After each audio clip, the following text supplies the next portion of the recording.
بسم اللہ الرحمن الرحیم۔ میرے عزیز بہنوں اور بھائیوں، آج ہم آپ کے لیے لے کر آئے ہیں عمر بن جموح کا اسلام لانے کا قصہ۔ عمر بن جموح کو شروع میں اسلام پر شرح صدر نہیں تھا۔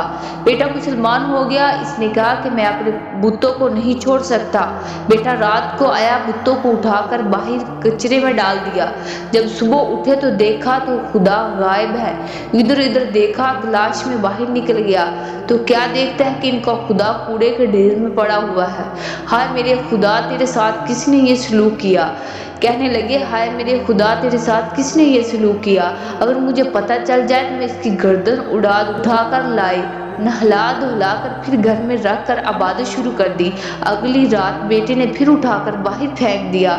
صبح ہوئی تو خدا پھر غائب۔ کئی دفعہ ایسا ہوا، ایک دن کہنے لگے، ہائے میرے رب، میں بوڑھا ہو گیا، تیرے پہرے نہیں دے سکتا، لہذا تلوار تیرے پاس رکھ لیتا ہوں، جو آئے گا خود ہی سے نمٹ لینا۔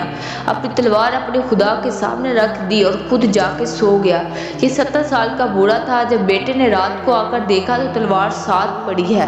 پھر وہ باہر نکل گیا اور پورے مدینہ میں گھوما۔ پھر تو ایک مردہ کتا پڑا ہوا تھا، اس کا جسم پھٹا ہوا تھا، اس کی ٹانگیں اوپر اٹھ گئی تھی۔ اس کو اٹھا کر گھر میں لایا اور اس کی ٹانگیں بت کی ٹانگوں کے ساتھ باندھ کر پھر باہر پھینک دیا۔ باپ جب صبح اٹھے تو خدا غائب، تلوار پڑی ہے۔ ہائے افسوس، بیڑا غرق ہو جائے، کون میرے خدا کی توہین کرتا ہے؟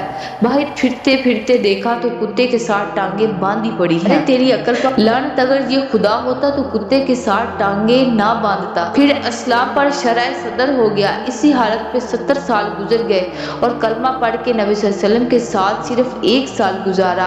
اب احد کا موقع آیا اور ایک ٹانگ سے معذور ہے، کہتے ہیں کہ میں بھی جاؤں گا، شہید ہو جاؤں گا۔ بیٹوں نے منع کر دیا۔ اسی طرح جھگڑا ہوا تو مقدمہ مسجد نبوی میں حضور صلی اللہ علیہ وسلم کی خدمت پہ پیش ہوا۔ حضور صلی اللہ علیہ وسلم نے فرمایا، آپ معذور ہیں، آپ پر جہاد فرض نہیں۔ تو کہنے لگے، یا رسول اللہ صلی اللہ علیہ وسلم، میرا دل چاہتا ہے میں اس لنگڑے پاؤں کے ساتھ جنت میں چلا جاؤں۔ آپ صلی اللہ علیہ وسلم نے فرمایا، اس کو جانے دو، یہ شوقین ہے۔ 70 سال کے کافر کو 1 سال نبی صلی اللہ علیہ وسلم کی غلامی نے کہاں تک پہنچا دیا۔